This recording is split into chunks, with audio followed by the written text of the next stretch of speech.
Kakinada గొడారగుండ journalist కాలనీలో వేంచేసి ఉన్న శ్రీరామ సహిత సత్యదేవ మందిర ప్రాంగణంలో శుక్రవారం ఉదయం శ్రీరామనామ జప కార్యక్రమం ఘనంగా ప్రారంభమైంది. ఉత్తరాది మఠ పీఠాధిపతులు శ్రీ సత్యాత్మ తీర్థ స్వామీజీ ఆదేశానుసారం అయోధ్య శ్రీరామ ప్రతిష్ఠ సందర్భంగా ఈ విశేష కార్యక్రమాలు నిర్వహిస్తున్నామని మధ్వ పురోహితులు యాతగిరి మద్వేష్ అన్నారు. శనివారం ఉదయం 10 గంటల నుండి శ్రీరామనామ ఆహ్వాన కార్యక్రమం జరుగుతుందని చెప్పారు. కార్యక్రమంలో కాకినాడ మధ్వసభ కమిటీ సంయుక్త కార్యదర్శి డాక్టర్ యాదగిరి పరశురాం, కార్యవర్గ సభ్యులు రాచూరి శేషగిరిరావు, ఉదయగిరి శేషగిరిరావు, యాదగిరి పరశురామాచార్తో పాటు పలువురు పాల్గొన్నారు. శ్రీ సత్యాత్మీతీర్థ స్వాముల వారి యొక్క ఆజ్ఞానుసారము వారి యొక్క ఆశీస్సులతోటి ప్రతి ఒక్కరూ మధ్వ గృహస్థులు 50 మంది కూడా రామనామం జపం చేసి ఆ తదుపరి హోమం కూడా చేయాలని చెప్పేసి ఆజ్ఞ ఇచ్చారు. అలాగే చేయడం జరుగుతోంది. ప్రతి ఒక్కరు కూడా ఎవరెవరు ఎంతెంత చేశారన్నది కూడా వాట్సాప్ ద్వారా తెలియవచ్చమని చెప్పేసి కోరుతున్నాము.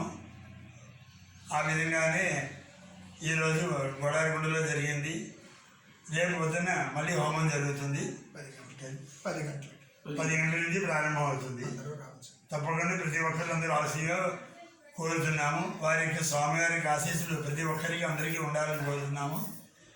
అలాగే మధ్వ రైతులు మధ్వశ్రీ వైద్యులు పరశురామాచార్యుడు ముందుగా 19వ తారీఖున లక్ష రామనామ జపము ఏర్పాటు చేశాము.